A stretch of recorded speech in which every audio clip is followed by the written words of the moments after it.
Hi, I'm Tom. I'm Matty. And I'm Lewis. This is the Wigan Way, Wigan's favourite rugby league podcast.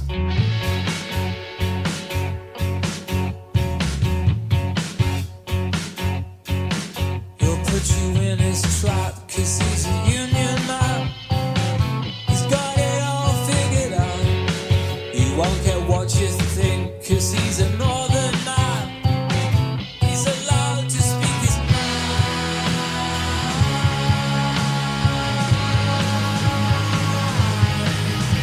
His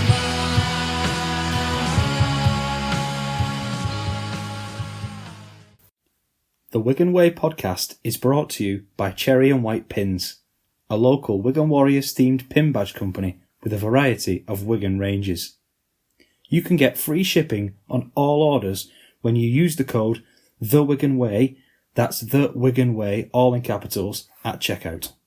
Thanks to them for supporting the show. So we're back with another episode of the Wigan Way. The result I think we all wanted.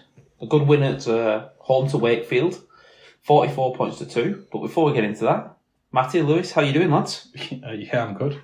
You only think that we wanted Wigan to win. No, we'll get into it. I said we'll get into that. Relax. Yeah. Well, I'm doing well. I'm doing very well. The last week of the school summer holidays, although I have been into school this week. I know you've gone back now, Lou. So it's over. Summer holidays are over. Summer's over. It's going to rain this week. I know we're a bit sad that we'll go back into work, but do you not think as soon as I go back into work, I start thinking it's playoff time? Yeah. It probably it's isn't business end. It probably is another 5 weeks usually, isn't it? 5 or 6 weeks once we're back at school before the final actually occurs. But business end of the season. Here we go. It's game on now. Yeah. Lewis, how was your week, mate? Yeah, all good, mate. All good. Like I say, back in work, but easing into things now. Students don't come back until next week, so it's nice to have a bit of an easy transition in. So, you're not just dropped at the deep end, you're straight to the lessons, going to plan and whatever. Actually, having a couple of days to get your feet back going again, up to speed and everything. You need it, don't you? Yeah, because once it starts, it is pretty intense. We had a Sunday game, and I quite like Sunday games. The odd Sunday game. Yeah. I think for the afternoon, we met up, didn't we, for some lunch before the game, about 1 o'clock, and then walked down and went for a drink after it and stuff. So, nice Sunday afternoon. Yeah, Sunday afternoon. We were trying to have a conversation before, weren't we, Lewis, about how many Sundays and how many Fridays you should have in a one. Oh, Because I do love a Friday game, and I Yeah. love like the being excited in work that there's a game tonight, and you're going to go and watch Wigan, and then you've got your weekend if you win. Yeah. You get the exciting weekend and watch everyone else, and you're like, oh, I don't mind the Thursday for that. Like, if it's a home game. I think you should have a Thursday once every 6 to 8 weeks, mate. I don't mind the odd Saturday. I know it struggles with us, but I like the difference of a Saturday game. It clashes for us, doesn't it? So I like not having a rush on a Sunday, I think. yeah. If you've got like a bit of if your day is free type thing, you're kicking off at 3, well, it's actually we can go out a bit earlier and go for some food before it, and then we can stay after it 'cause it's not dead late. Where sometimes Thursday, Friday, you're thinking, it's 10 o'clock now, by that time you're walking out the stadium, you probably want to get off and stuff. So See, I hate that. I hate the waiting around. For the game to start. Yeah. You sat at home and you watch highlights of a different game, or you watch an NRL match or something, and you're like... That's usually, for me, if we make it to the grand final or the semi-final on a Saturday. Because by then the cricket's done.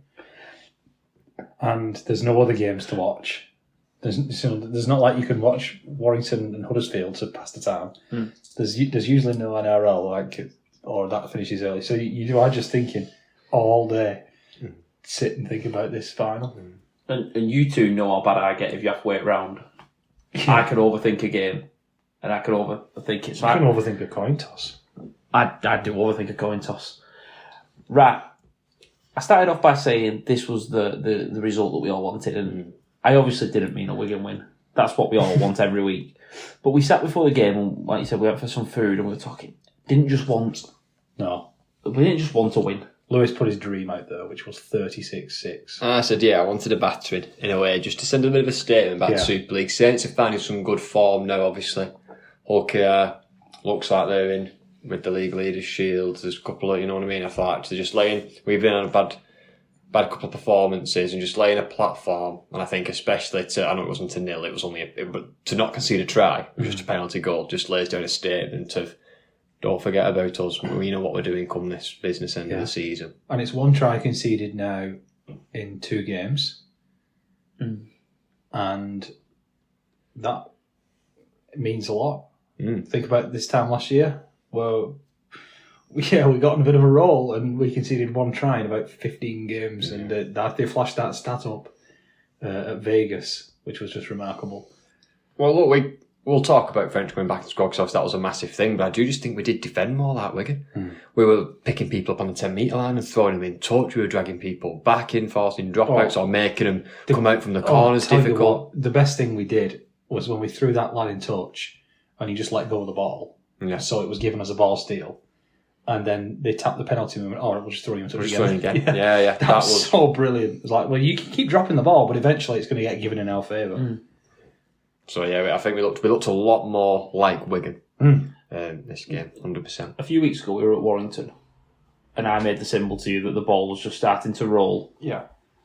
And even after the Hull KR game at home, well, we only conceded 1 try. We conceded 1 try, and I just thought the ball's rolling here. We're getting it back into Wigan style of rugby.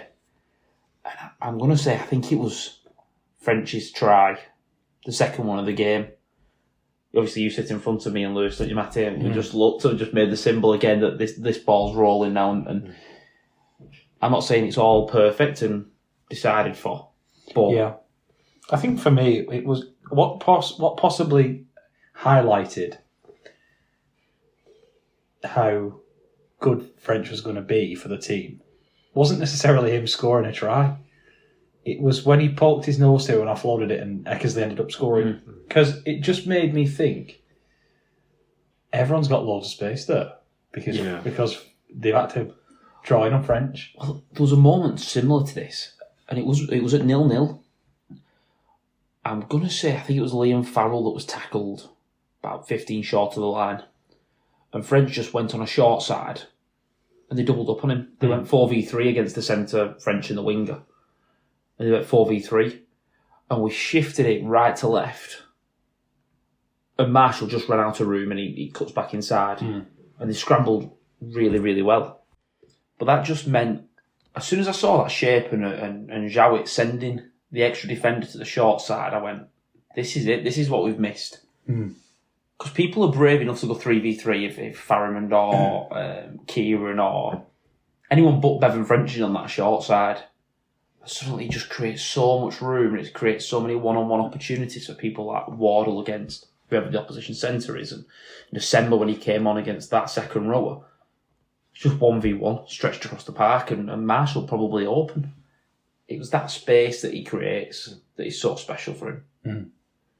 Can we have an early visit to Prop Chat this week? Oh, Prop Chat. Because we sometimes have Prop Chat. Matty, are you good enough to like put I can make a graphic if you'd like about a graphic and like just have a big sound effect that says Prop Chat? Prop Chat. Yeah. Not Prop Shaft. Prop Chat. Because this week we tried something different with our props. We started with Sam Walters at second row and then moved him into the props when Junior came on after 20 minutes. Yep. I also noticed that we took our starting props off earlier than usual. Yep. But I thought that the forward pack in general, and especially the props, were dominant. Harvey Hill was fantastic off the bench. For me, he was preferred to Dupree, which was an interesting call. Yeah, I don't know whether that's to give a couple of players a rest Might have been, over the next few weeks. Might have been. But I want to mention something that, obviously you talked about the props coming off earlier. Havard was the one that stayed on for a little bit longer. But they brought Mago into the game earlier. And he went off before half-time, so he did a 15-minute stint from probably the 20th minute to about 5 minutes left. Yeah, Mago had been on and come off by half-time, which is unusual. But Hill came on then, and he does 25 minutes into the second half, unfortunately for his HIA, meaning that he goes off for a little bit. But it's that options that it now creates. What do we make of that? Because Sam Walters is an 80-minute player, can play 80 minutes. Ethan Havard can play 80 minutes. Cade Ellis can play 80 minutes. And Luke Thompson, who was still missing, can play 80. Yeah. Well, I've been no secret on this podcast how much I liked Kai Pearce-Paul in that role. And I've been banging the drum for Walters to do it. And unfortunately, due to one injury or another, he's not been able to have the chance to do that yet. I think that this is our best role for Sam Walters. I also think Junior coming off the bench after 25 minutes is a cheat code. It shouldn't be allowed. It's not fair, is it? We have to start on -10 if we're doing that. Because it's not fair bringing Junior on after 25 minutes to just terrorise everybody. He looked much more like himself. And maybe the week off did him some good with that as well. But I thought it really, really worked. And we like having 3 props on the bench, don't we? But we don't need to if this is what we're going to do. Because we've got an extra prop in Walters. And I think it just gives us a bit more flexibility for if there's an injury anywhere. Or if in this game we ended up with resting French, we were resting Ellis, we were resting Kieran. We're still doing fine. We've still got a reasonable team out on the field.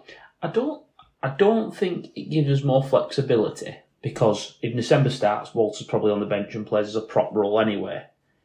But it just means December's doing 80 over and over again. What I do think it does is it puts some doubt into teams. They could start December. When you see that match day squad now, you're not thinking December's an immediate start there and Walters is going to play just as a prop. It creates something a little bit different. We talk about showing our playbook and the moves that we've got and the different decisions. Now, this is just a selection change. Depending on what we want to do, if we want to go heavy early on, you can start December. You can play and bring him on after 20. Who did we used to interchange with the whole Kai Pearce thing? Did he start at prop and then go to second row? Or did he go the other way? I can't remember. Was it with It Willie was involved Isa? with Willie Isa. Willie Isa was involved, I feel like. Yeah. I can't remember. No, I can't remember either, but I remember it working. Well, speaking of Sam Walters, he was immense this game, wasn't he? Yes. Obviously, he got the man of the match, didn't he, for You got the Sky man of the match type thing. the proper one. Yeah, and rightly deserved 80 minutes in the forwards, bit of a stint at second row, bit of a stint at prop forward, over 40 tackles made. 42 tackles, 14 from marker, none missed. Did he go back to second row when we took Kieran off? Yeah. Farrell went so, to yeah. centre and he went back to second row. And 140 metres run for an average carry of 8. Immense, isn't he? And I liked how he took his try as well. Because a lot of players that are wider than they usually would be would have panicked and thrown a pass too early or thrown a pass too late. I'll just run down the front door. I said that to you, didn't I? As soon as he scored it, I went, I love what he's done there. Just run over the top of him. Yeah. 6'8" or whatever he is, just run over the top of him. Nobody there, just think, you know what? And his confidence as well. Yeah. I don't need anybody there, I'm just going to run over the top. I'll score myself. Like, I don't need anybody. I like that attitude, it's good. Before we go on to another returning man, we'll have to talk about his influence a little bit more in this game. I do want to talk about something else that's been shown in this game and in the whole KR game. Brad O'Neill and Lehman. They've had a little bit of a different dynamic in the last few weeks. Previously, Brad would do 20, 25 minutes, Cruz would come on, and then Brad would come back on with 20 left. Sort of switched this last few weeks. So Brad O'Neill did the first half, did 10 into the second half, and then they got Cruz on as the game started to open up. We then did bring bring Brad O'Neill back on so Cruz could go and play in the halves and we could differential rest. Yeah. But we did this at Hull KR. Yeah, I think that because we did this away at Leeds, I remember. I just think we're playing horses for courses here. I think we're just Forbes out for the season. These are our 2 downs. I think we're just taking it game by game and seeing how it feels. And I think I'm fine with that. As I say, I don't think at any point I've thought they should have switched earlier. If I've got Tommy Lulai in charge of making this decision or involved in making this decision and Paul Deacon now, I'm pretty sure those two will probably know what they're doing with when to change nines. So yeah, I don't mind them just deciding on the fly. I don't like it when teams are so rigid with substitutions anyway. I don't be like, say, we have Brad O'Neill, right, it's just ticked over to 25, Lehman has to come on for the next, and then it's so scripted. Like, if Brad's playing well, just leave him out there for a bit longer. Yeah. Exactly. I want to go on to a bit more prop chat, or maybe just forwards chat in general. Paddy Mago. Good game. Oh, Sir Patrick, big sexy Mago. Build the statue. I actually turned around and shouted "Big Sexy 2" after his try assist. Did you? And someone in between was like, "What?" Obviously, they don't listen to the Clearly not a podcast. listener, so I should have followed that up, really. So first of all, he does 3 stints in this game. His middle one was right before the Havard sin binning that we'll talk about in a minute, and they immediately subbed him off. Obviously, being down You to don't man- want to spend with 12 men when one of them is Paddy. No, He's an no. impact player. But that is recognising his role. He came on 12 tackles. 12 didn't try any stupid offloads. Yeah. He didn't miss any tackles, I don't think, or many tackles if he did. He missed 1. 3 tackle busts, 12 carries for 106 metres. Brilliant. Doing what Job, Paddy innit? needs to. Yeah, come on and be a nuisance. Yeah. Make loads of people have to tackle him. Yeah. Punch holes, get some tired bodies when they're trying to get you down, 4 men in a tackle, quick play of the ball, and then His job isn't bench and field. sidestep someone, sprint through, and then dish it off to his fullback to score. But he can he add does that. that. As well. Yeah, that's just a bonus. Take the basketball pass, shimmy, bit of an in and out move, dish it off to your fullback to score. He loves dishing a try. I think off he the could have field. scored. I think he could have scored himself. No, he couldn't. Why does he only just give the ball to Field for tries? He was not getting there. Field's always there, isn't he? That's the thing. He's always... I've never seen anyone panic as much in open space as Right. Mago did. You're telling me that Paddy Mago wouldn't make the rest of those yards with Max Jowett climbing on his back? Max Jowett dragged him to the floor immediately after offloading. Yeah, but he'd given up by that point. He's knows Field Ball's Yeah, scoring. but it's like an anchor, isn't it? He just loves dishing the ball to Field, doesn't he? Try assist a little better for a prop, doesn't it? You don't want to try like that in your highlights as a prop. You don't get taken seriously then. A little bit more forward chat. Ethan Havard, obviously, Yeah. come on the field for your second stint and immediately go and sit back down for 10 minutes. Yeah, I was actually... I thought Junior had got him. And the next thing I know, the ball's free. Walmsley is poleaxed on the floor. Doesn't know what day it is, looking like George Groves at Wembley back in the day. Field's trying to score a try.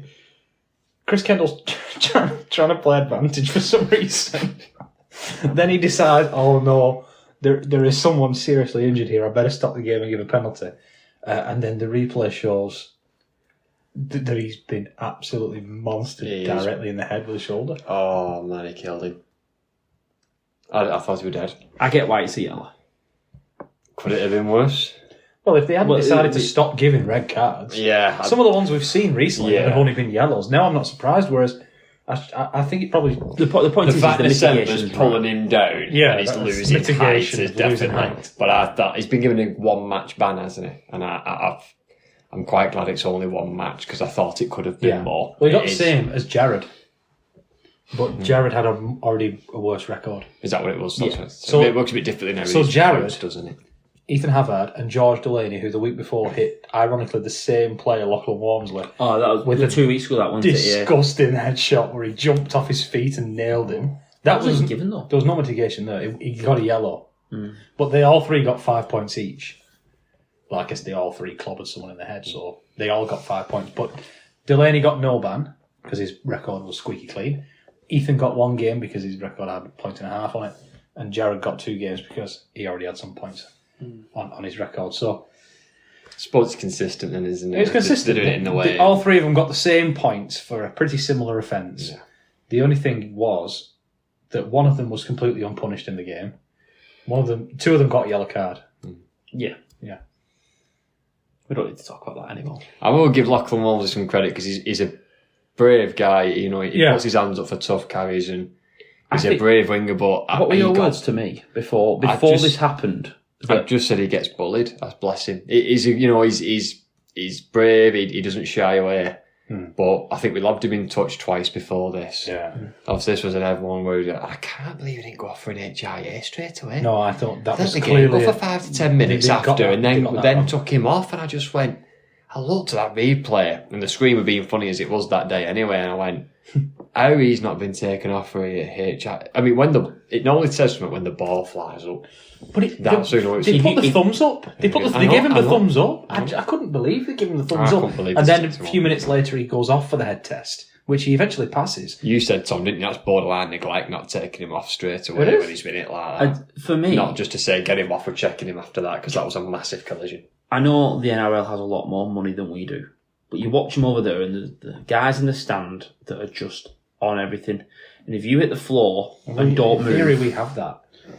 But that should be category 1. Like what happened to Sam Walker in the game on But even Saturday? over there, doesn't the category 1 just mean you're immediately out? If you hit the floor Yeah, and don't but move... it does here. Because that's what Mikey Lewis... That's why Mikey Lewis didn't have Right. the head test when he played... when they played Lee. That's why he was out of that game. Because he was lying on the floor trying to milk a penalty with nothing wrong with him. But because he'd been lying on the floor stationary... They called it category 1. They called it a category 1, and so he failed his head test immediately without even taking it. But he was on the floor. He didn't move. It looked like he was knocked out, if only briefly.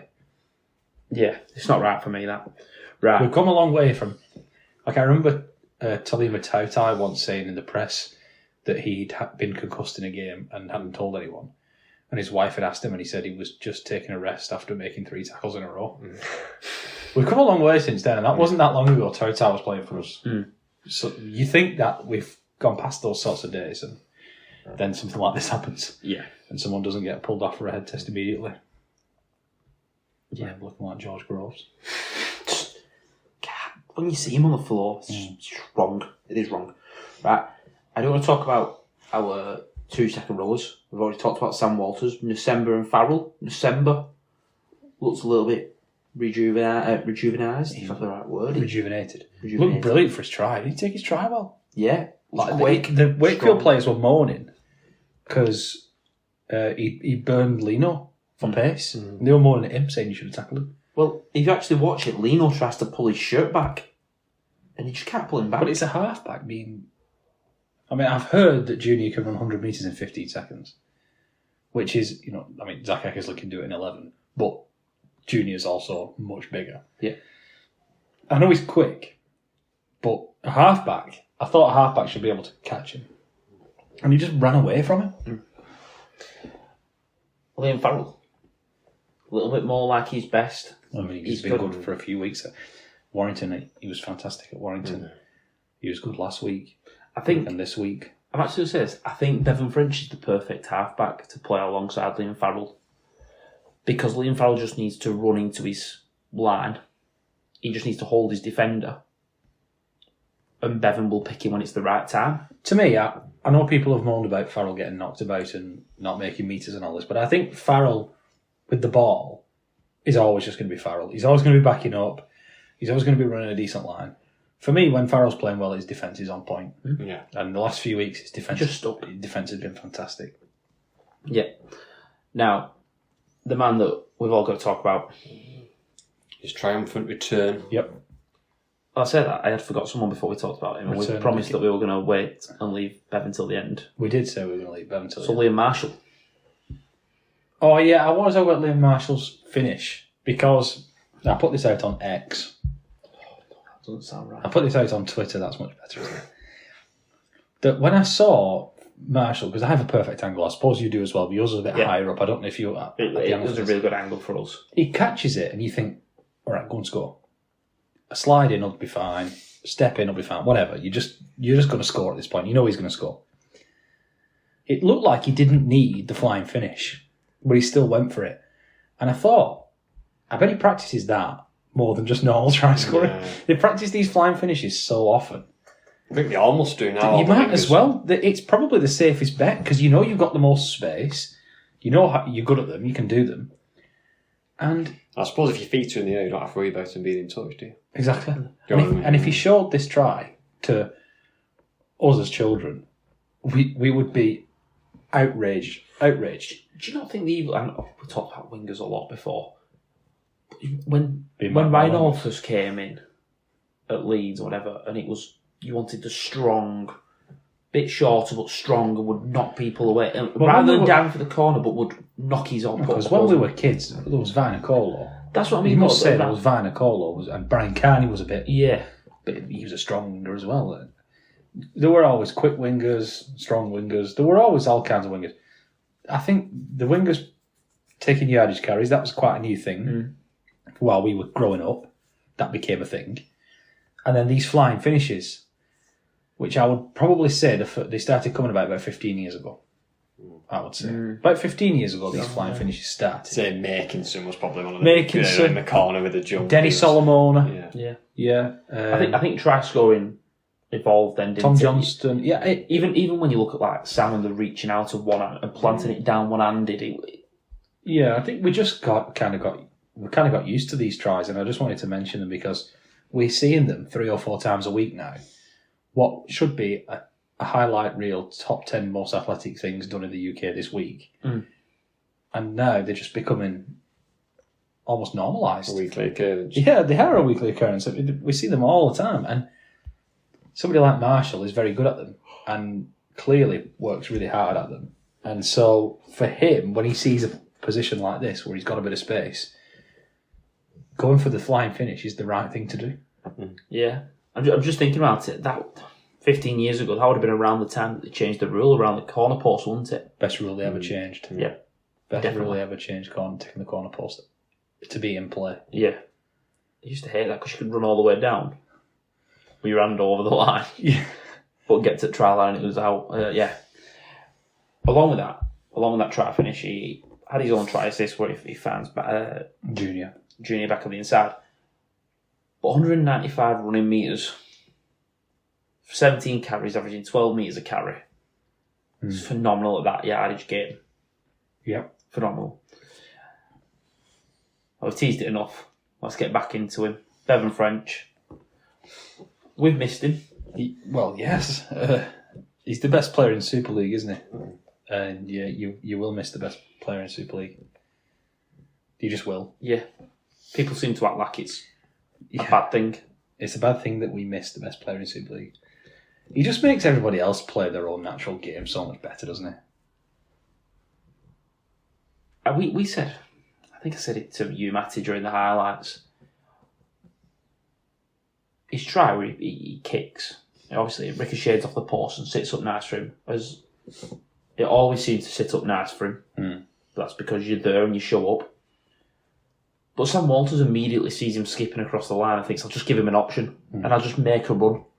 Because you know he can do anything, people think I'll just show up for him because I can get on the end of something that he does or whatever, and it just creates so much room and so much space and panicking defences. This might be a weird comparison, but I'm going to compare him to Salt. Not Phil Salt. Salt, the condiment, the best condiment in the world. Because it makes chips taste more like chips. And it makes eggs taste more like eggs. And it makes potato... You know what I mean? Like, Salt brings out the best in everything. Whereas Bevan makes Cade Ellis play more like Cade Ellis. He makes Harry Smith play more like Harry Smith. J Field play more like J Field. He brings out the best in everybody else. And that's why he's the best. He's not for himself, although he has got that as well. You wouldn't eat Salt by himself. But you could have Bevan by himself. He does that in individual stuff. But he brings out the best in everybody else. Have you just thought of that on the spot? Yeah. That might be the strangest comparison we've ever done on this show. It works. I get what you're saying. You think it works? He does. And we talk about the space he creates for others. One thing I really like from him that we've missed is he kicked early. 3 or 4 times and just said, I'll chase it. Suddenly it creates half a yard for Harry Smith. He can then have time to put that spiral bomb up. There was a spiral that bounced backwards and Bevan almost got. Yeah. There's a spiral that he caused the knock-on from. Yep. And just by having another option there. I love calling the spiral because you can't do it every time. No. You need to have a good platform to spiral it. And we've not had that so much for a while. No. So it was good to again, we're back on prop chat, but we got our forwards give us an opportunity to spiral, which then means we can spiral, which then means they knock on, which then means we can score from the scrum, or we can have a chance of scoring from the scrum. So it's all linked. The team has to play like a team. And that's why you can't blame one person. I think it plays more like a team when Bevan French plays because he is one of our leaders as well. And I think we forget about that. And I think when he's missing, yes, we do miss his natural spark to get a try out of anywhere. Yes, we do miss him putting the kicks, which frees Barry Smith. You are right. But I think we just generally lack a little bit of leadership on the park as well when Bevan French isn't playing. He's a leader, he's a voice, and he just kind of guides us around, and we just see him, to play. Like I said, Bevan French playing shouldn't make a difference, really, to how many times you throw someone in touch. But we did it this game because he's in and he's just there, do you know what I mean? His presence. People are feeling confident maybe to try things with Bevan French playing. The fact he will get early tries and assists means, you feel more confident because you're on the front foot more. It's all that stuff around it. Yes, it is his individual brilliance, but it's like you said, it's how he raises the game for everybody else as well when he's on the field. Do you not think it comes to weird things as well? Harry Smith puts a kick up and Bevan's working really, really hard to get up there. Whether he's coming field to help out or it's being a kick to cross field and he's the first one there to make a tackle. If the best player in Super League is doing that, it holds you accountable. You can't not show up. You've got to find that 1% to get there. Suddenly, you get there a touch quicker, you're defending in a better area. And he doesn't get near the credit he deserves, Bevan French, for actually how hard he works, because everyone's focused on his talent. Yeah. And it's easy when he's, putting on wonder tries and throwing outrageous dummies to miss the fact that he's the first one chasing his own kick to make a tackle on the full-back and pin him in their own 10. It's the one that you miss the fact that he's chasing the kick on the inside that Harry Smith put over the top 40 minutes on and he's willing to make that effort. Well, it was his kick that led to the defensive set from Jowett. He kicks early, chases, pins Jowett in the corner, and Sam Walters then comes from 9 and tries to makes a tackle. Then he gives a knock on away where he slaps the ball down. But actually, we're on the third tackle and they're not out of their own 5-yard line, and that just comes from that extra effort. Yep. I just want to mention that it was his 100th Super League try.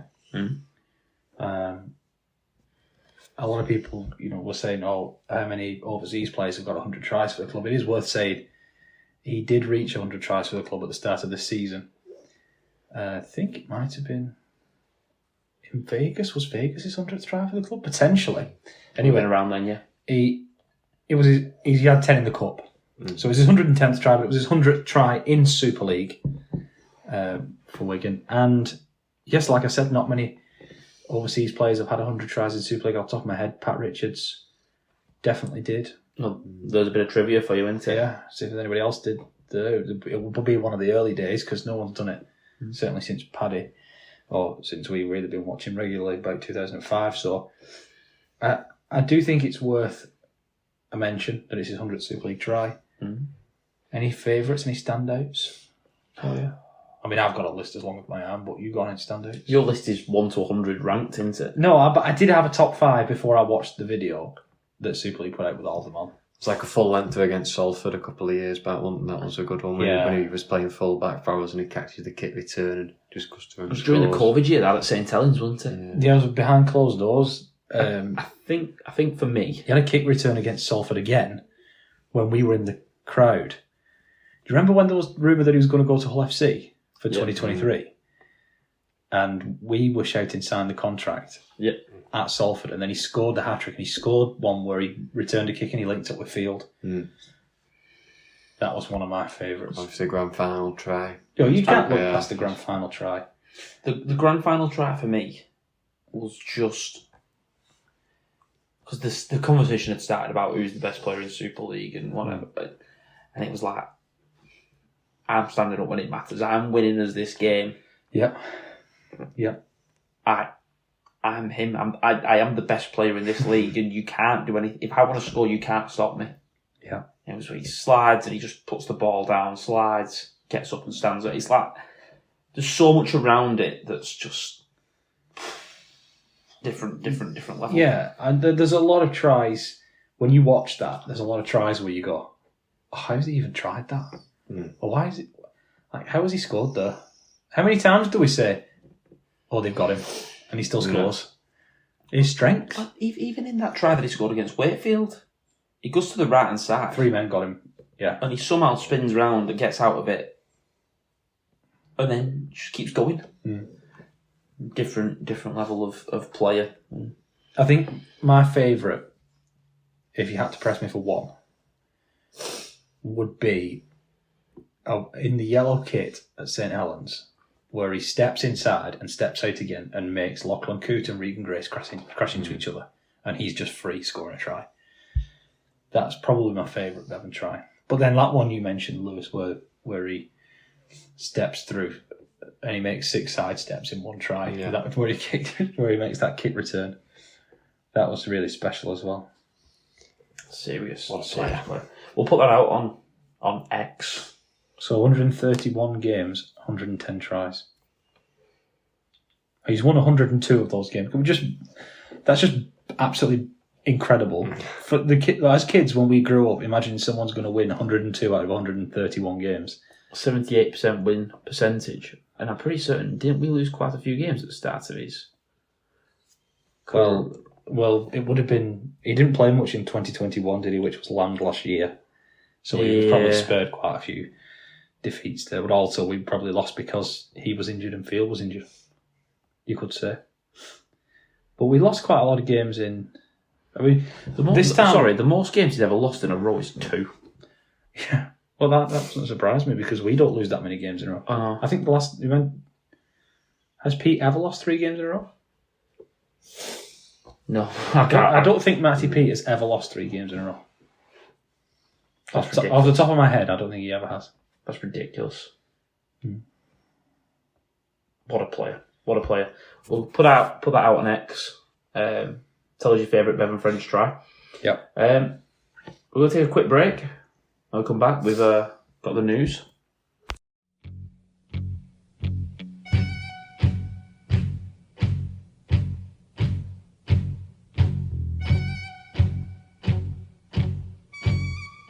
Matty, like you do every week, you've been looking around, seeing, waiting for something to catch your eye. You've got 3 this week. What are they? Yeah, plenty caught my eye this week, actually, and I've decided to keep it to just things on the field and then say the off-field things for Lewis to include in his news section. So I've just gone with on-field eye catchers. And the first one was Friday night, just in general. Usually they call it Super Saturday, but Friday night footy had 2 incredible games. It was the top 4. The first game was Penrith against Canberra, which went both ways. Canberra hung in there, scored late to level it. How did Fogarty miss that conversion? Then miss an easy conversion to keep it level. Both teams traded drop goal attempts. Cleary had one from basically the car park that went underneath the crossbar. Then who took the shot for Canberra? Weeks took the shot for Canberra, which went wide left. It comes through to golden point extra time. Fogarty misses a drop goal left. Then there was finally a shot for Nathan. Finally a shot for Nathan to have a drop goal and win the game for Penrith. He hits the post. I'm sure everyone's seen this by now. It hits the post. If you have not seen this, are you living under a rock? It bounces up into the air. It's caught by Jed Stewart of Canberra, the winger. 2 Penrith players let him go because they think he's going to be tackled in the air even though the ball has bounced. This is it. Well, you see players not actually knowing the rules. You can only be tackled in the air if it hasn't bounced. So from a kick, once it bounces, it's fair game because it's a contestable ball. So they could have actually contested for the ball, but they let him get it. They could have just held him. They could have picked him up in the air and put him back over the line. Then he said, in his words, he thought, I'll get it to the talent, and he passes the ball to Ethan Strange, the 6, who, and when I say burns, absolutely torches Dylan Edwards, who had the angle on him. Could not believe he did that. It's such a clever run as well, though, because he straightens it up at him, so he can't get across. Yeah. And then beats him on the outside. And then there is an option for him inside, which he doesn't take. He doesn't need it. He scores himself. Golden try. Amazing. How are you going to top that? Well, got the miracle in Mudgee, because this was actually taken into rural Australia because Penrith are having the stadium done up. If you didn't know, they're not playing at home at the moment, so they committed to taking a few games on the road, and this one was in Mudgee, which I don't even know where Mudgee is. Nowhere really, but the fans got treated there to an amazing game. And then we went straight to Melbourne against the Dogs, which was... It was Keogh Weeks that scored that try, wasn't it? Yeah, the inside support Yeah. passed it to Keogh Weeks, yeah. Mudgett is literally in the middle of nowhere. It's in the middle. It's above Sydney, on the line with Newcastle about... So why that's there, they've committed to taking some on the road. Anyway, the other game was also brilliant. It came down to the final kick. Canterbury were trying to score a try in the last second to level with Melbourne, but Melbourne won. Pappenhausen was back and scored a nice try. So there were just 2 brilliant games on Friday, and that was what caught my eye first. Then Saturday didn't disappoint either, because we had Marky Mark's try assist. This guy is just so good. Yeah, this is the Roosters wing/centre. He's kind of played everywhere, hasn't he? But I think they've settled on him on the wing. They've settled with him on the wing, have they? So, Mark Nwangawitawasi. Yes. I've learned his name. Well done. I've learned his name. He is now known as Marky Mark because that's much easier to say. He's running out of room on the right hand side. I'm sure you've seen this as well. He throws a behind the back offload to somebody to score. Lovely stuff. But that isn't even the try of the day or the try of the weekend. Well, Not even the try of the round. I take it that's going to be your third eye catcher. The third eye catcher because is you going to watch the Parramatta game. There's another 2 world class tries. This is a weekend of world class. I don't know what we did to deserve this weekend. I don't care. Try. I don't care. I'll try. I don't know what we did to deserve this weekend. I can't remember who it was, but there's one where the loose forward kicks across. Billy Walters, sorry, for Brisbane. Walters, yeah. Young Billy Walters. 31 years old. It's like young Johnny Burstow. Who gets the ball and just launches it across field to an open winger for a very easy try. Yeah. I don't know what we did to deserve, but it does feel like there's eye-catching moments every single week in the NRL. I mean, There's something in there. there's something good in Super League every week as well, but I feel like there's eye-catching moments all the time. My third one is the try of the... Must be try of the year.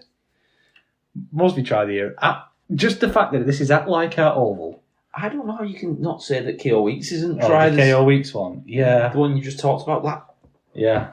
To win the game against Penrith. But just the fact that they were in the throwback Benji Marshall jerseys, the 05 jerseys, throwback jerseys. They had... the game was at Leichhardt Oval, which already makes it an instant classic for me. Throwback. And they were throwing flick passes like they were Benji Marshall. I mean, the way... And it was against the same opposition, the Cowboys, that they beat in that final. The way they ran left and flicked the pass... It was picture perfect Benji Marshall to Pat Richards. They end up scoring. Bula scores the try, doesn't he? Jerome Bula scores the try. 5 or 6 passes. Yeah. Bear in mind they were defending, weren't they? They were defending their own line, and then they go to score in a matter of 30 seconds. One of the best tries I've ever seen. And then they went and lost the game. They're winning easily with 15 minutes left. And the Cowboys just points. Here, roll a try. Score from deep, score from their own half. And the Cowboys win it. So... I absolutely love the commentary of that. Have you seen it with Cam Smith? Oh, Cam Smith says, don't count out the Cowboys. They can put points on in bunches. And then the Cowboys immediately put points on in bunches. I think his words were, they can score 2 or 3 tries in like 5 or 6 minutes. And then they went and did that exactly. He scored 3 tries in 7 minutes. That's Cam Smith play there, isn't it? But yeah, the NRL was just ramped up to 11 this week. It feels like it's always big, but it was bigger this week because all the top 4 play each other, and there were also a couple of outrageous moment after moment after moment. Yeah, ridiculous. So many big moments. But Brisbane are top 4, and Penrith are not. Well, I think that's one of your news stories, Lewis, about Penrith being 5th and decided to not play anybody. Yeah. They've rested 16 players this week. Well then, Lewis. So take us to the news, lad. Well, yeah, we'll kind of start off with that one. So, whilst Matt has already kind of alluded to it, but yeah, Penrith completely switched the whole team out. Mathematically, it looks like they're going to get 5th, so decided to use the week to rest people. So this week, see if it pays off for them. They've got a tough game against the Bulldogs, haven't they? Which the Bulldogs really do need to win to try and get a home semi-final. There's a lot of riding on it, and Penrith have sort of said, well, let's try and win it from outside the 4. I don't think anyone's done that before. No, off the top of my head. But I think, aren't Melbourne pretty much solid in second now? They beat Dogs. Wasn't that the general consensus? Because it was like whoever wins that game, it could make it level or it could make a 4-point lead for Storm. And I think it's a funny one when you look at the league. There's a 4-point gap, isn't there? Yeah, because I think Penrith can finish 5th as the highest. But if they do finish 5th, it doesn't matter anyway because they can't use the home stadium. Yeah. So they're saying home advantage. They're basically saying home advantage doesn't matter to us. If we finish 5th or we finish 6th or we finish 7th or 8th, who cares? We're in. We'll try and win 2 away games. That's all they need to do, isn't it? Win 2 away games, you're at the final. Well, it'd be 3. Because they're finishing outside that 4, they wouldn't get the week off. So your first game is against whoever finishes 5th, for example. They would then have to play the losers. Oh, yeah, then you play the losers. Winners. Yeah. Fair enough. So you have 3 away games. I mean, that is tough, but if anyone can do it, they can. Next up, if we go, let's go with a news story close to home. Involves a Wigan legend, and I believe it's only brought today, hasn't it? About 3 hours ago. Yeah, about 3 hours ago. Wigan legend Sam Tompkins has once again announced his retirement from the game. So obviously he has done this before, then obviously re-signed with the Catalan Dragons. I'm guessing this is going to be a long-lasting. He said for good this time, didn't he? He said this time it's for good. I'm not being, he can't. I think he came back because of the situation, Catalan. Yeah, exactly. But yeah, no, good to celebrate Sam and the career he's had. Yep. What a player. We talk about what Bevan French can do, but Tompkins' the early seasons, in fact, even when he came back from the NRL, he was a different kind of player. He changed, hadn't he? But he was still amazing. Like he won Man of Steel. How many years apart did he win Man of Steel? 9 years apart. Yeah. 2 Man of Steels. You got to look at Sam's career as 2, haven't you? Pre-NRL, where he was the lightning quick attacking threat. No one could touch him. He could get past anyone. But then he came back from the NRL and he was just a match winner. Yeah. Wow. Give me the ball, I'll win the game. Yeah. I've got to say, I remember. I'll drop a goal, I'll kick a goal or whatever. We've probably talked about it before, but do you remember we played Wakefield at home? I think Lockers got sent off. Sam was playing on a broken foot and he set up, and we're losing by 10. And in the last 10 minutes, he set up a try. Do you know went through himself and I've just worked out? This is episode 100 and something of the podcast. Do you remember we spoke about Sam Tompkins retiring in episode 1 or 2? Yeah, we were over there before Lewis joined because it was Sargentson and Tompkins retired or announced they were going to retire. And now we're still talking about him announcing his retirement. But this time, we went through all Tompkins' best moments. Yeah. You just listened to the early episode, we talked about it then. Just insert it here, Matty. I'm not doing that.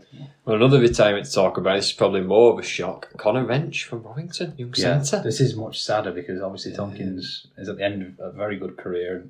Yeah. Wrench was, he scored. We'll talk about it in Around the Grounds. He scored on Sunday. It was.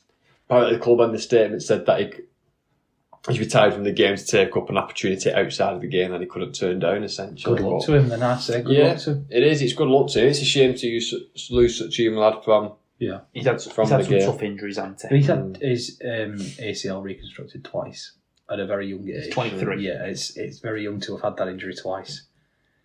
Yeah. So, but yeah, best luck to him in the future endeavours that he embarks on with a new opportunity outside of the game. Yes. Going back over to the NRL, it was a mad week on the field. It was a mad week off the field as well.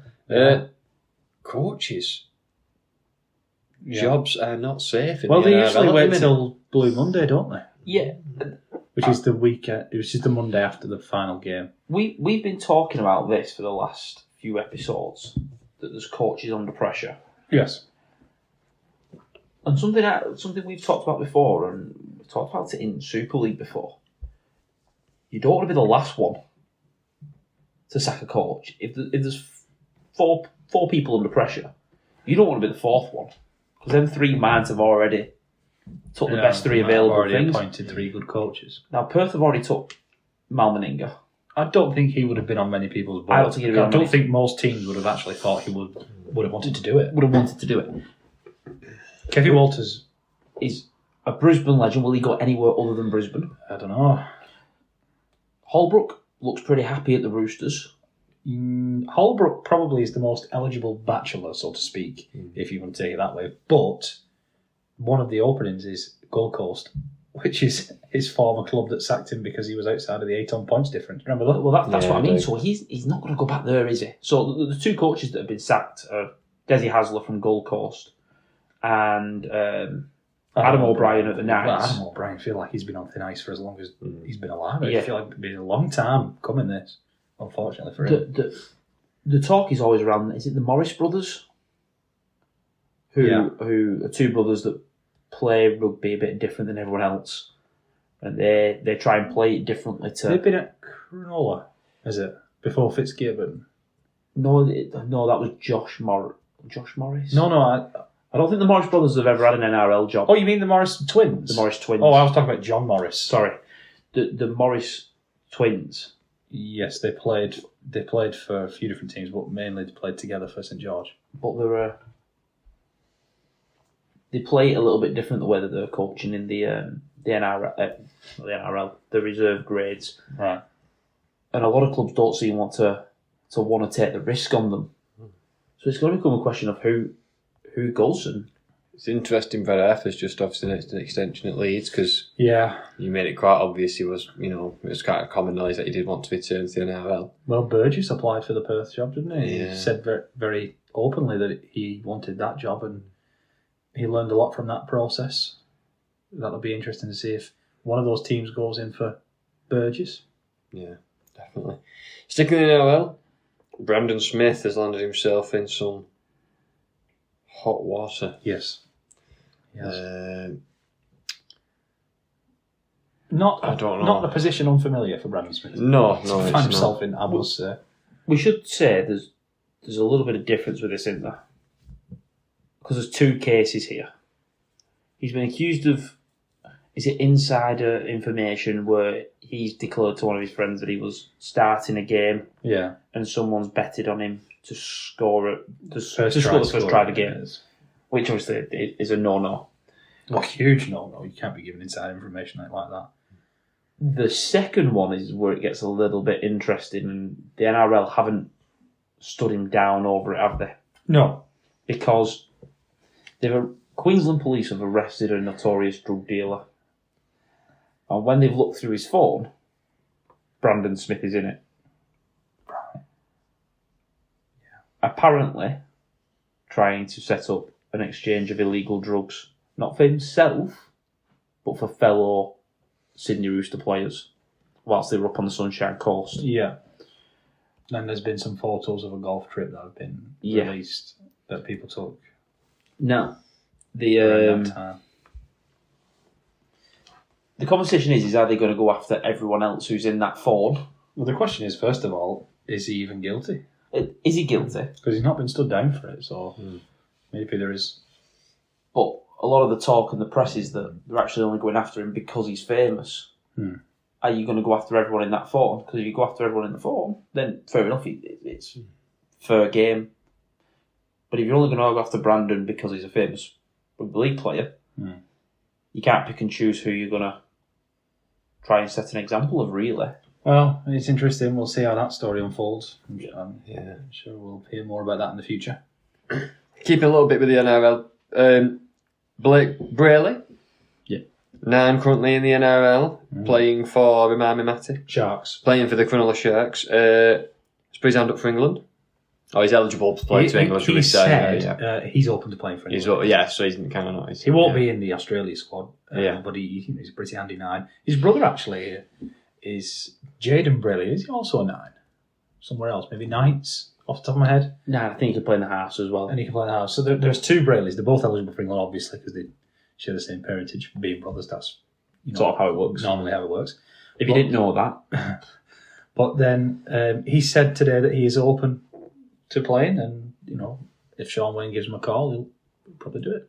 So we'll see if Sean May gives him a call. Yeah, we'll see how that one goes. A couple of people on the NFL, haven't they? Kind of putting the hand up and claiming. I was just going to say, why do you think all of a sudden do you think some of these players are saying, listen, we're not going to get into the Origin team? I think it's because the Ashes is back. I think that the Australians value the World Cups. We've seen a lot of them play for other countries in the World Cups, and they value the Ashes more than anything. I don't think they value the other Test matches as much. It shows you a key part of the best players want to play in it. They want to play the Ashes, yeah. Right, I'm going to kind of go to this one because the final two kind of link in a little bit together. Signing news, Jake Arthur, son of Brad Arthur, has signed for Hull FC. Yes, he's a scrum half. Yeah. Played for Manly, from what I remember. Although I think he's played for Para as well. That's going to be interesting. That's going to be interesting because they've re-signed Cust, haven't they? Yeah. He's been playing along in that... Custer's been playing a utility role. Yeah, with Amir Burra. Yeah. And then doing spells at 9 and whatnot. I think it's a decent enough signing. It's an Australian halfback. It's hit or miss, isn't it? They always are. Yeah, the difference is this lad's a bit younger, isn't he? He's not a 32, 33-year-old coming over. He's more of the Jake Clifford mould when they signed him the first time. Yes, actually. That's probably a decent comparison. Although I don't think he's played as much as Jake Clifford. But your hope would be, well, if you're a Hull fan, he's coming over here to try and do a year or two, prove that he's got an NRL stint back, and when Perth come in and one of the new teams, yeah. I think that's probably right. It's also worth mentioning because it will be talked about for as long as he plays. There is another one that his brother Matt Arthur could also potentially come and sign for someone in the UK with his dad and his brother now living over here. There's another one. I'm just saying that might be a future transfer for a team over that way. Definitely could see it. Now, bit of rugby league news in England. So, the Championship and League One structure is changing. Yes. Or the level, I suppose you can't call it Championship because there is no such thing as League One as of next season. It's kind of merging together to form one big competition, essentially, with all the teams involved. So this has been rumoured for a while, and this is because Super League is planning to expand to 14 teams. Yes. This is going to cause a lot of problems. Number one amongst those problems is that the plan initially was to have a middle eight this season. The bottom four of the Championship and the top four of League One. That has been the plan all year. And run it like the Super 8s. Run it like the Super 8s were. Yes, so the top four can go into the Championship next year, the bottom four can go into League One next year. That has now been cancelled 3 weeks before it was scheduled to start.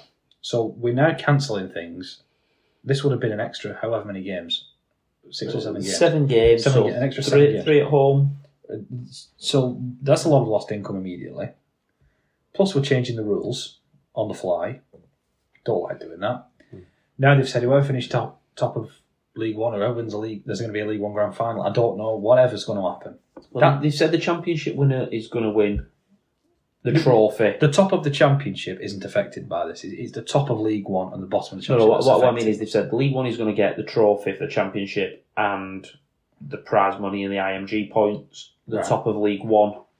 I think the top two are going to have a playoff. Whatever. It's just wrong, this. Whatever. The biggest problem is going to be next year they've devised some sort of system to avoid blowout scores. And it's what they use in the NFL. They've got a system in the NFL to avoid blowout scores, if anybody doesn't know this.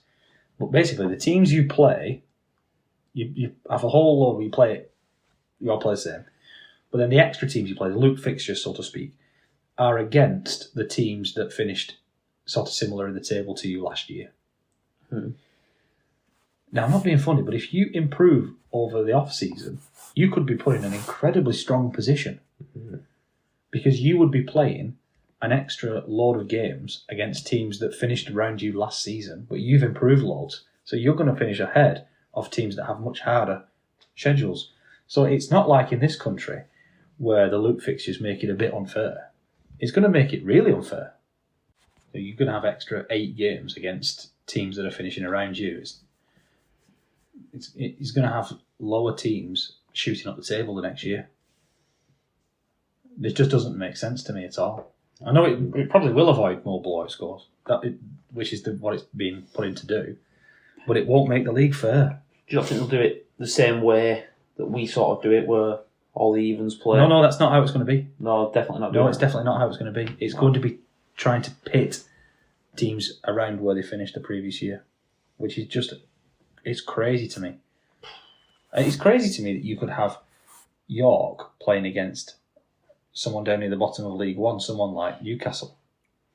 It's crazy that they changed it last minute. It's the most typical rugby league thing like to do, to just change and cancel things in the last minute. Doing everything last minute, as always. Exactly. Well, if you're I don't want to say a big money sponsor, but if you're a sponsor, you want to sponsor a competition. I know Betfred sponsors every competition. That's a problem in itself. Well, every single club will have its own sponsors that are paying for X amount of games. Yeah, but the potential of playoffs. But the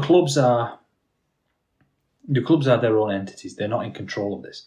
If you're trying to sponsor a league, and the league needs sponsorship, you're going to sponsor an organisation that doesn't know what it's going to do in 3 weeks' time. That's a huge gamble. Well, we saw the announcement, and I just immediately looked at it and thought, this is just going to say they're not doing anything for this season. The changes are for 2026. Whether that's the league change and the middle 10s or middle 8s or whatever, that'll all be done next year. We're not going to do anything different this one. And they have, you just I fear this is a huge misstep and will lead to an unlevel playing field. Well, linking into that, because we talked about 2 teams coming up, teams have made bids for those 2 spots. Now, it's a bit of a weird one, because some Super League clubs are actually, besides that, Salford, are making Do you want to go bids through for the it teams? as well. Yeah, so all the A-grade clubs don't need to bid. Yes. I think that's why we're seeing some clubs bid. Because some Super League teams still beat grade clubs. There are 12 teams that have bid. According to the RFL, they have received 12 bids. Yes. We know 11 of them. There is a mystery team. I love the idea of the mystery team. I love the idea of being the mystery team. When we go through the teams, we'll just have a guess at who we think this mystery team is, because to me it's only one team. What if it's Toronto Wolfpack? Come on. Hull FC, Castleford, Huddersfield, Salford, the Super League teams that have bidded. York, Bradford, Toulouse, Oldham, London, Widnes, Doncaster, and the mystery team. I'm just hoping Ralph Rimmer walks out with a briefcase and no one knows who it is. Inside, it's like an expansion club into Edinburgh. You know it'll come up. Featherstone. Yeah. So these teams have all had to put in because they're currently Grade B. Hull FC do expect to be Grade A by the time it comes round, based off the new league position that they get this year and the points they get from that. Fair enough. They potentially get the top 6, but they just have to put it in. So Fair enough. that would make it. I mean, Hull FC are in. Am I right in saying that would make Wait, so Wakefield? We didn't say Wakefield. Wakefield must be Grade A now then? I don't know. I think Wakefield are higher Or maybe grade they're the than mystery team. Hull FC. Wakefield could be the mystery team. That wouldn't be as interesting. How good would this be if it was televised? Imagine Matt Ellis walking out onto Sky Sports You could News get- on Thursday at 3:30 when John Wells has his 10-minute slot. Joel Dommett could host it or something. You know, he'd do anything. Or Ramesh could host it live on TV and just have like twists and turns, and then you can call in and vote for who you think it should be, but it doesn't go to anything. It doesn't affect what they choose, but you can call in and vote. All that money that you pay to vote just goes to the pie and peas dinner. that they Yeah, have oh once a yeah, month. yeah. So the best 12 graded IMG teams. So that looks like it's going to be 10 Grade A teams and 2 that would be Grade B. Right. We're on 9 currently. Are we on 9? As many as 9? I'm sure it was No, 9. we're not. It can't be on 9. If Huddersfield, Castleford, Hull FC, and Salford have all had to apply, then Well, that would leave us with 8. If Hull get it, then you mean? Yeah. Oh, okay. I'm actually just looking at the IMG gradings. Let's be honest, because we're adding and not replacing or subtracting, you'd think that the 12 Super League teams would be safe, if not for Salford's financial troubles. So there was 7 Grade A in 2024. Leeds, Wigan, Saints, Catalan, Warrington, Hull KR, and Hull FC. So Lee So Hull FC must have dropped out when they had the poor season. and Lee got in. And Lee have got in. Wakefield were close in the Championship. Salford were close, Huddersfield, Toulouse. And Castleford were actually 13th. So they would have missed out if it had gone off the full thing. But all Grade A teams are going to get in. The 12 best graded clubs are going to get in, and then 2 are voted for. Yeah. So I'm guessing that whoever's bidded, the panel will look through the bids and decide if 2 are good enough, then those 2 should come up. Is how it's going to work. Unless one of their magical 12 manages to become a Grade A club overnight. And Well, Hull might do. Hull probably do. Right, well, we'll see what happens with that. Yeah. But yeah, the whole applying for that is interesting, isn't it? It's interesting. You just know it's going to get announced in a really weird way, don't you? Yeah. Like They used to read it out, didn't they? And it used to be a bit of yeah, there used to be a bit of drama about it. It was. I remember it being like was it like a Monday or something? The licences, yeah. The licences, and they had the camera at the back of Widnes and whatever. And They had a camera on Widnes and Wigan because there was one spot left, and you knew it was alphabetical, so it was going to be Warrington. There was one spot left, and then all Widnes were like, "Oh, it's not going to be us then, is it? So we're going to go be in." Yeah, I could just imagine it doing something like that. It'll either be they'll make a fanfare over it, or it'll just be a tweet by by a journalist and says, "Oh yeah, we found this out today." So we'll wait and see. We'll see who's in our competition next year. Soon, isn't it? Right. We'll take a quick break. When we come back, we've got something to go through. So we'll tease that for you now.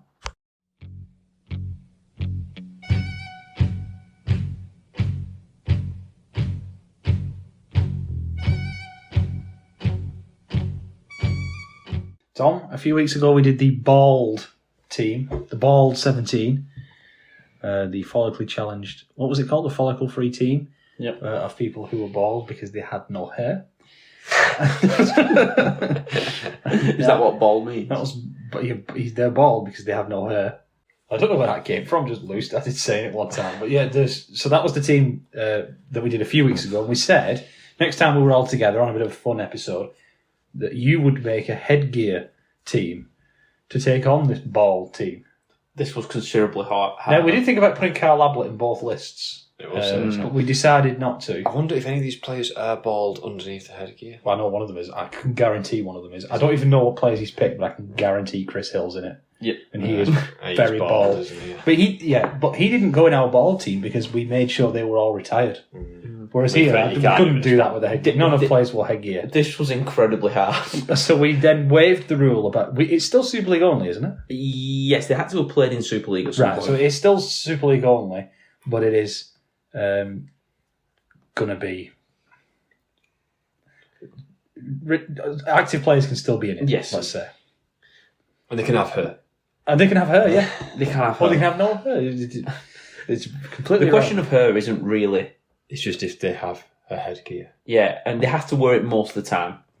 Like, someone who wore it for one game because they had the right... Harrison Hansen, when he had the grey one and it went red because he was bleeding. Yeah, like, That's not in. we're talking majority of the time. Yeah. So, They voluntarily wore headgear. yes. Yeah. Right. Johnny Lomax at fullback. Yeah. Oh, right, okay. Lomax at fullback, okay. And that's purely because of the balance of the spine. He has played a bit at fullback, so we were allowing it. We've got 2 wingers of Ben Jones-Bishop, iconic, with the headgear. And this is where we've struggled. Wingers and centres. Not many wore headgear. We got What one. about George Flanagan? He's more of a fullback, isn't he? Yeah, but he's not played enough games. Right, okay. This is It's his really first- hard to think of the winger, wasn't it? Yeah, so we had to change this a little bit. We went 2 centres of Steve Renoff and Harry Robertson. That's a good centre pairing, that. Yeah. So what was the other centre pairing? Keith Senior and... who was the other? Oh, Chev Walker. See, I think that's a tough one. Walker and Senior was a really good centre partnership. I think Renoff and Robertson's good as well. The other winger has played mainly centre. Another young lad still playing, Johnny Vaughan. Oh, he's played a lot on the wing this year. 4 till 7 Thang. Now this is why Lomax couldn't play in the halves, because we've got Theo Farge and Paul Deacon. Oh, yes. That's a classy halfback. Was it also because we couldn't think of another fullback who wore a headpiece? George Yes. Flanagan? Well, George Flanagan, yeah, I don't think we could think of a couple of... But when we were struggling struggling with so much, right, and our 3 main players were Lomax, Farge and Deacon, they all sort of had We to had be to in find there. a way to fit Yeah, it you all have to in. fit them 3 in, yeah. Yeah. The 2 prop forwards, because I'm going to be honest, I couldn't do a bench. No. My brain was frazzled looking at this. It's Chris Hill, as you said, Of course, Chris Hill had to be, because every time he got tackled, he had to readjust it. and Paliasina. Yeah. He did wear headgear. He did wear a headgear, he wore a head scrum cap. In at 9, we've got Andrew Henderson. Now, our 9 and our 13 can interchange. They can both play a bit of 9, a bit of 13. All right. I'd want to see who that is. I can't think of a 13 off the top of my head. Played there a bit at the back end of his career. The 2 second rowers, David Solomona. Oh, X Factor. Yeah. And Steve Menzies. Beaver. He Yeah, played over in Super League. he He did. played a lot of games in Super League. He played for Bradford and Catalan. Scored a lot of tries. Yeah. He didn't even score a lot of tries for a back row. He just scored a lot of tries. Yeah. Yeah, he just scored a lot of tries. And at 13, we've got Danny Houghton. Tackling machine. He's not going to make the meters that we want from our 13. Is his headgear that? That's cheating. His headgear is that little stripper thing that he wears. He wore one for a while. I don't remember Danny Houghton being in a headgear, unless you're counting that. He always had his ears taped. Yeah, the Like, tape, that's what I'm thinking of. Tape. He then had the. He should have been in the no hair team. Well, you can name a 13. I think he was in the no hair team. Maybe. He definitely qualifies because he has no hair. Well, much easier. We couldn't have school cap coaches. That isn't a thing. What sort of a coach would wear a school cap? That'd be hilarious. But Just pan to the court. That's like a video game on it where you can edit your coach and you can give him a school cap. But we have got a trifecta We've picked 3 coaches. who were caps. Oh, They have a headpiece on, a headgear. but Super not- League's not- most we're not- capped coach. We're not talking like toupees. We're talking actual Yeah, cap. physical caps. Ian Watson, Craig Lingard, Rowan Smith. Craig Lingard. Bucket up. Yeah, of course. Ian Watson gets to be the head coach there because he tucks his ears into his cap. He does have toasty warm ears. Toasty warm ears. And Rowan Smith is there for the X Factor style, breaking games apart. And just Yeah, this team is full of X Factor. it is. They all stand out on the pitch. I feel like there's a bit more X Factor than the bald team, but the bald team was much more solid. The ball team's winning a league. And they had no The X hair. Factor And it team. was just full of grippers, that ball. Big, bald. Wall punching whippers. forwards. Just massive falls. Keith Senior at centre. Hitler's not messing around that team. Right. We're going to go around the grounds. Thursday, great game on Thursday. Leeds, Hull KR. 28 points to 6 Leeds. First to say, a bit of a shock. Yeah, a little bit of a shock, although Bit of an upset Leeds winning, but especially winning by so winning much. by so much. Yeah. I did fancy fancy Leeds to be in this game. I think Headingley, of course, the Headingley factor is back to being what it always Yeah. was. I was going to say, I think the shock is the manner of the victory. Yes. Or rather than the victory. Because I actually fancied Leeds for this. I once have said 28-6. Hull care to back up after beating Wigan. Exactly. Hull KR were backing up a big Losing performance. Jared. Obviously, they've got Tyrone May back. The interesting thing about losing Jared was they also lost Sue in this game. He went off injured. Looking like a long-term injury. Now, I actually think he's their best forward, best prop. I think he's the Would I best go as forward. far as to say best forward?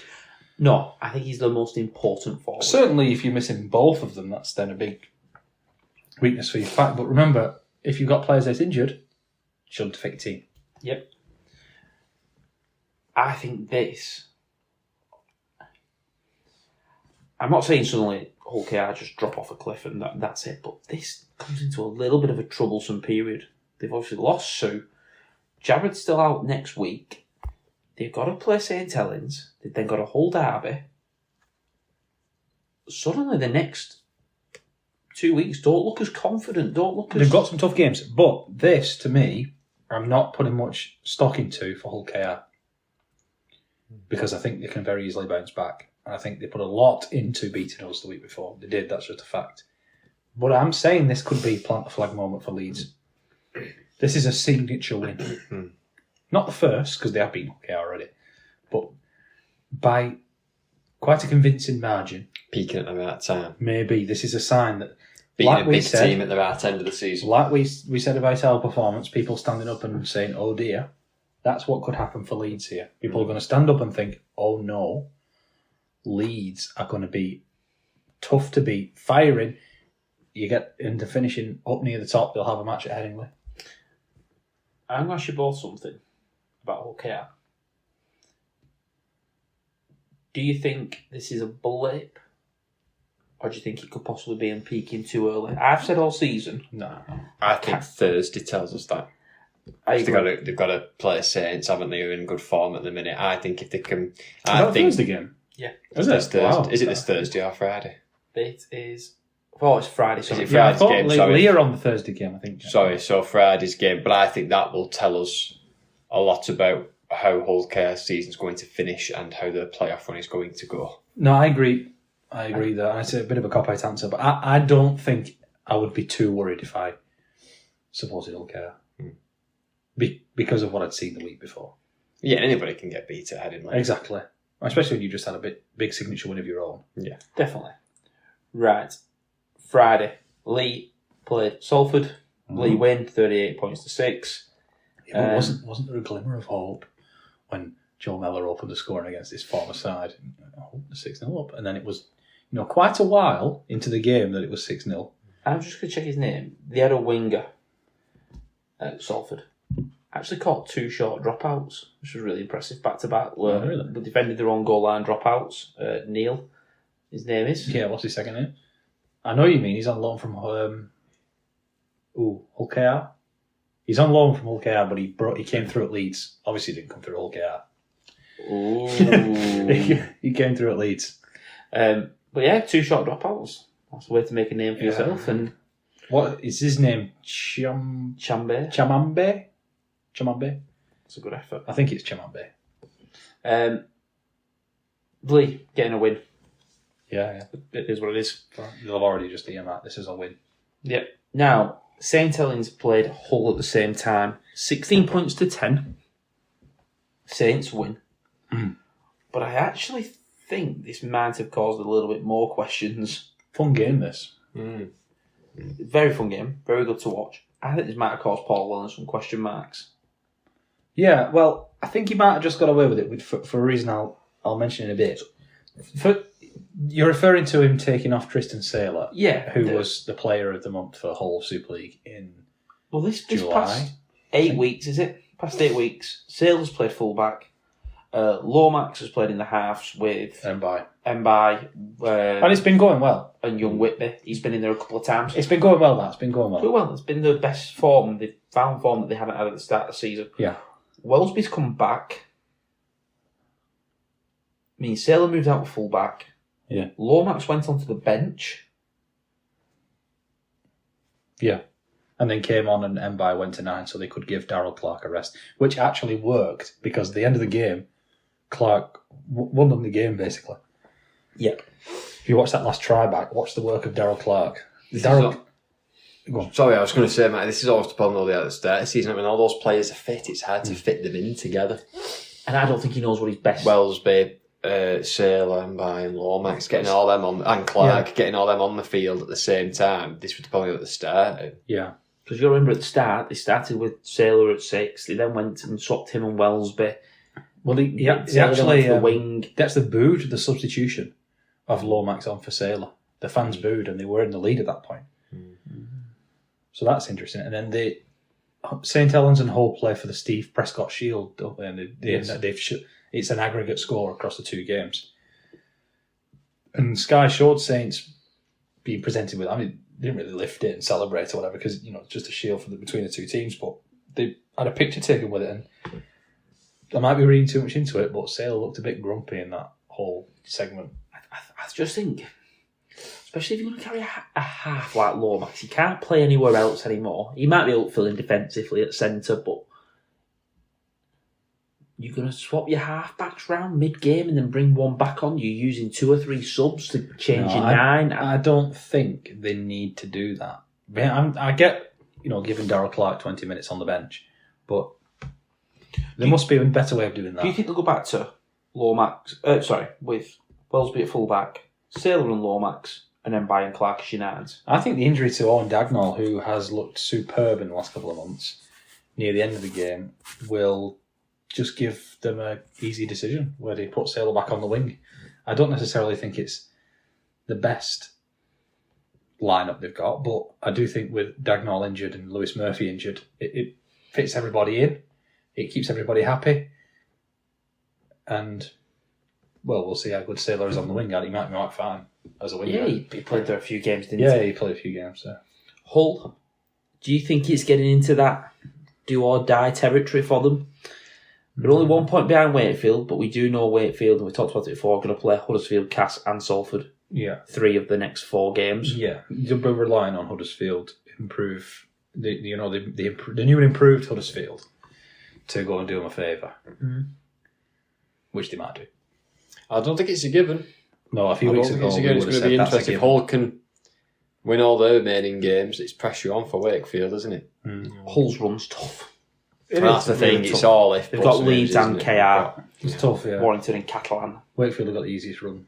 It's going to be an interesting one. Right, obviously we played on the Sunday. I did want to bring up that actually, just while we're talking about the race for 6th, and while we're not talking about Wakefield or Hull anymore, and Warrington right to the race for 6th. The whole points difference thing.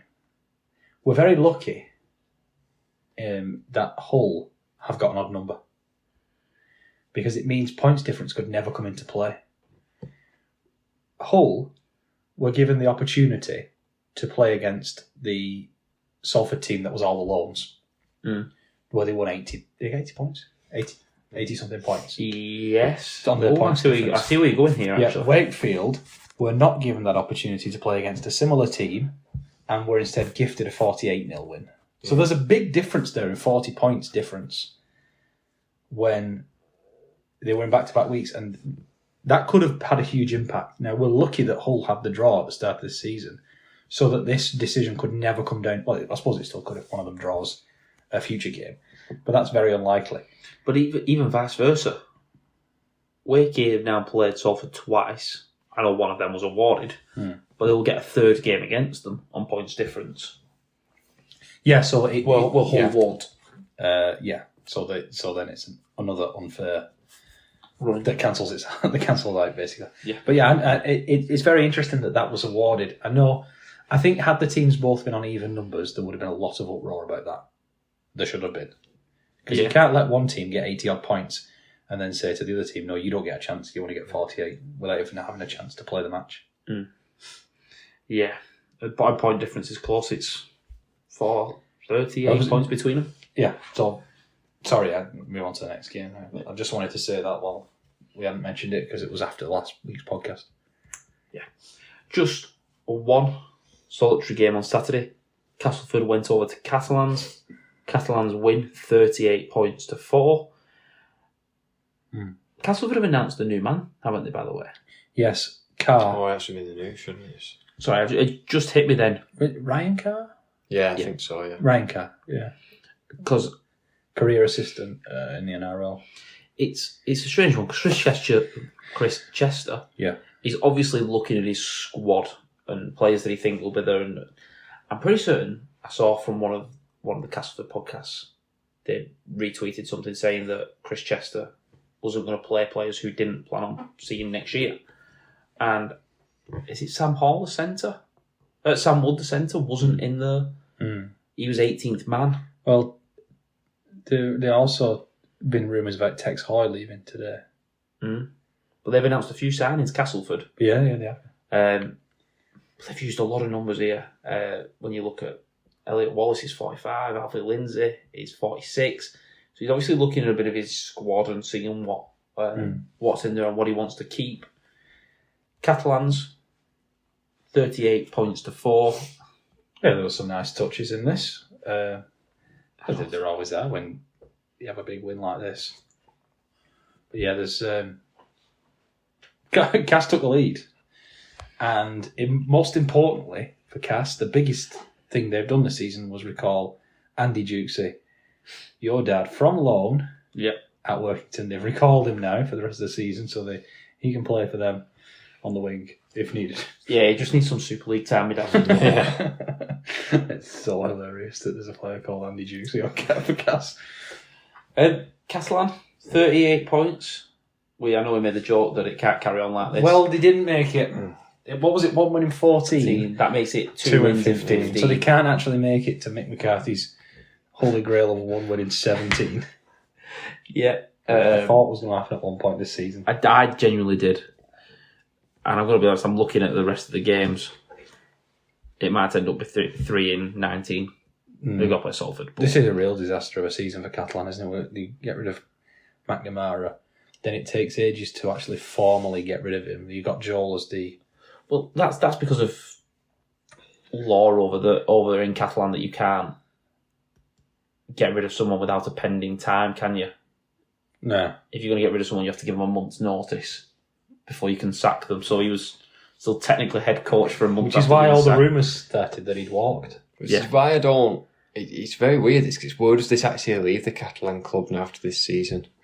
I mean, They've made some signings for next season. And they're improving the stadium, expanding the stadium. I think it's a transition year. I don't think they're going to suddenly just go back up to contesting and trying to push for grand finals. I think it's a couple of years of transition, building a squad again with Sam gone, obviously Mitch Pearce gone, and players like that. 2 years ago that they got to a grand final, finished joint top, just on points difference. Yeah.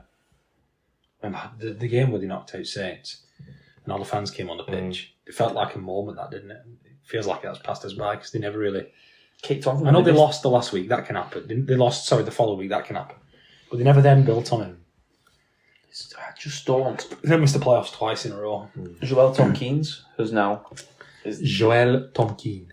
He's the head coach for next year. Have they announced anyone? Is the Luke Keary experiment carrying on? Bernard the Butcher. What's he going to do? Tavita Find Pangai some more Jr. people out of the meat He's factory. going to Wire, isn't He's he? going to Wire. Yeah. I think it's transition. I know they've signed that Sexton, haven't they, and players like that, but they need to... Yeah, he's a good player. And they've given a lot of time to young French players this year, and there's been a lot of minutes played by those guys, and yet they're letting a few French players go. We spoke about Théophage last week, Phil Diarra and Paul Seguier were the three we spoke about a couple of weeks ago, leaving. There's talk of Ollie Partington leaving. There is, who I'm not saying is... But he would be someone that could see you through a transition period. Yeah. At 27, 28 years old. Well, Oliver Partington's a good Super League professional, isn't he? Yeah. Let's not get it twisted. Oliver Partington's a good player. And I just think you're still going to have Elliot Whitehead on contract. Nick Cottridge on contract. These old NRL heads.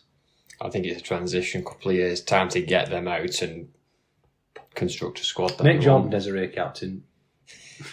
But this actually, this could be Huddersfield. Like, What do you mean? Huddersfield, we're in the Challenge Cup final.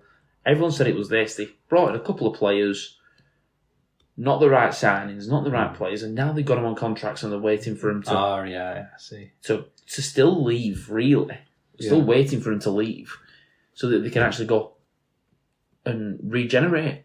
And I think you risk losing your best players. They lost Will Price, Huddersfield, through this. Yeah. If you're a young Catalan, young French player, are you going to wait around in a rebuild? And you don't know how long it's going to take. I don't know.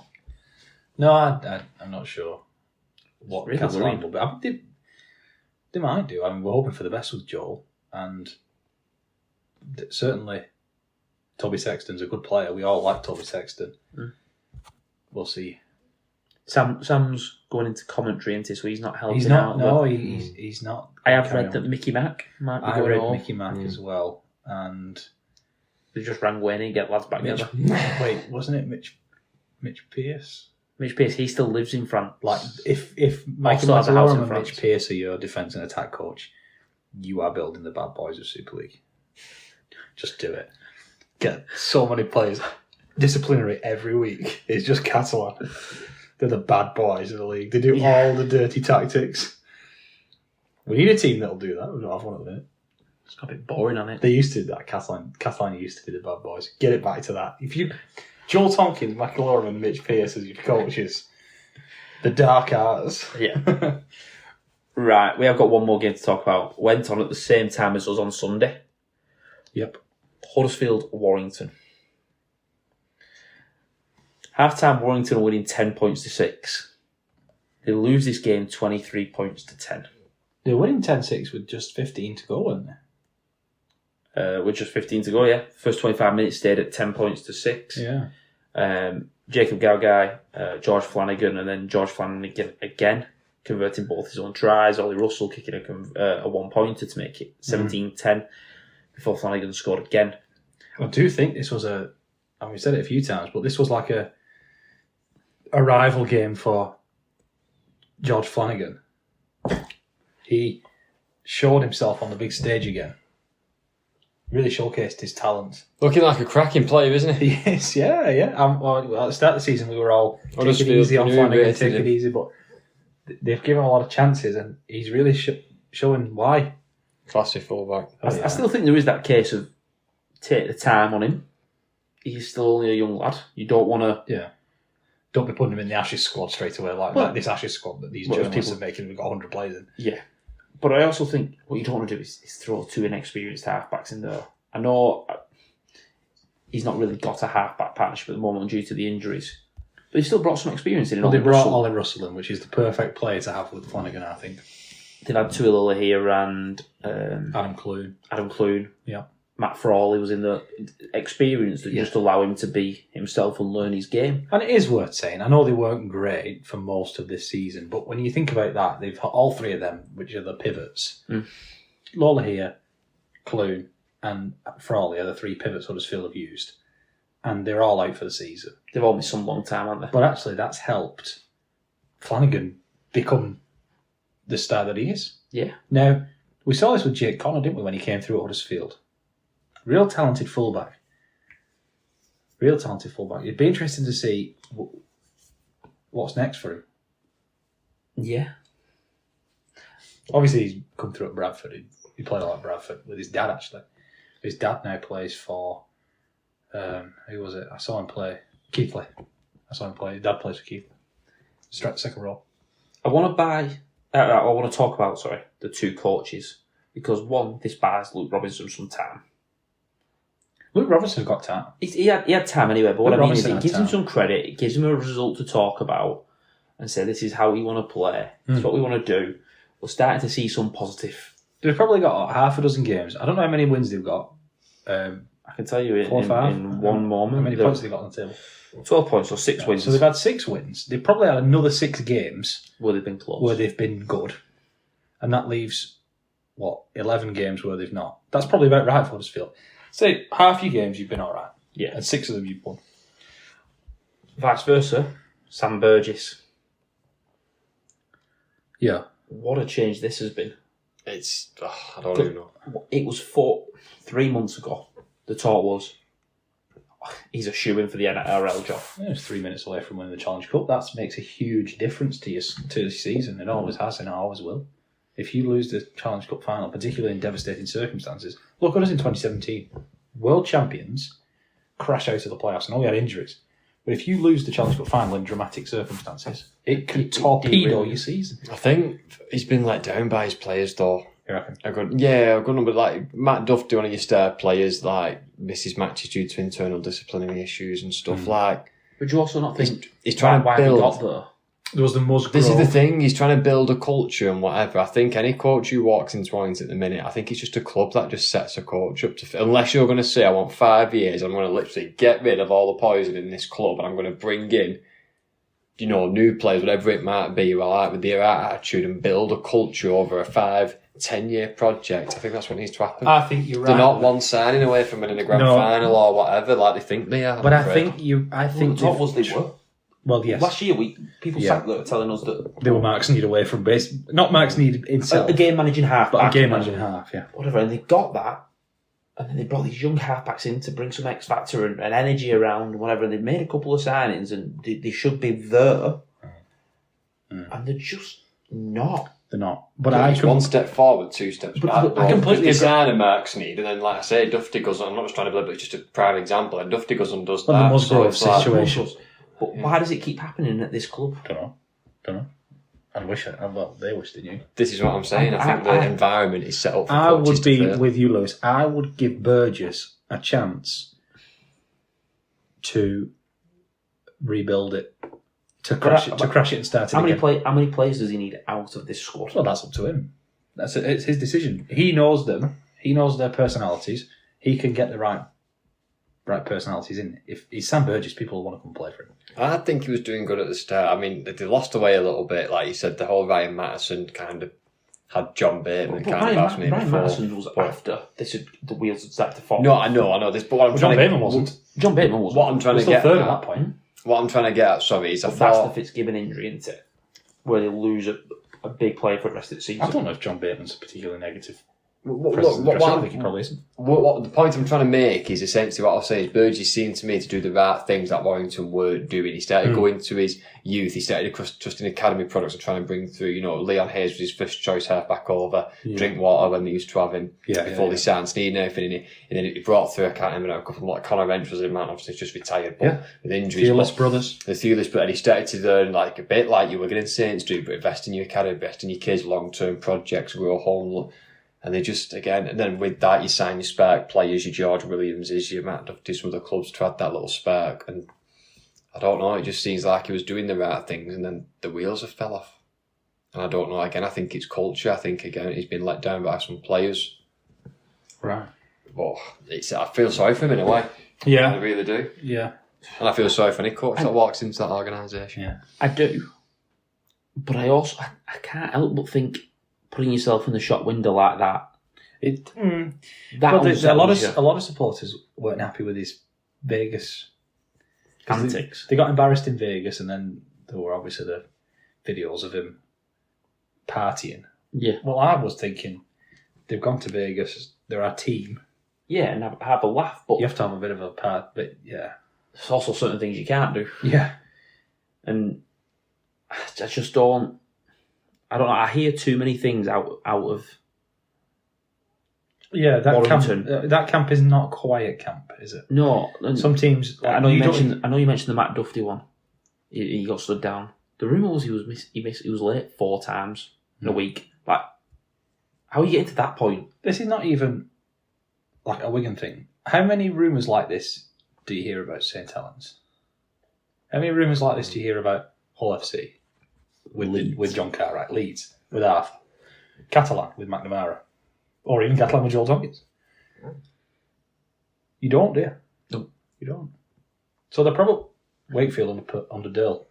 You probably don't hear about any team apart from Warrington in the top 6. But why under Darryl Powell? But why under Dale? You did hear it. You saw. He was in the pub singing songs about Wigan, talking about Big Sam Cassiano. He doesn't. Week. Does Dale do that for Wakefield? No. And if he is, we're not seeing it. No, he doesn't do it. Well, that's what I mean. He might still do it, but he's not being leaked. He's not doing it. He didn't do it at Leeds, did he? He didn't do that at Leeds. No. So it has to be a club problem. Has to be. There's something there, isn't there? Yeah. There's something there. Right. I think that wraps it up. Yep.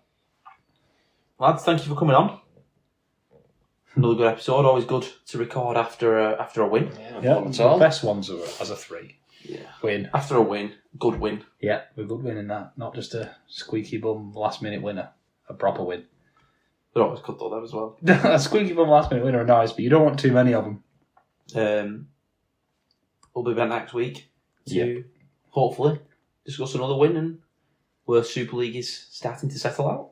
Thank you and goodbye.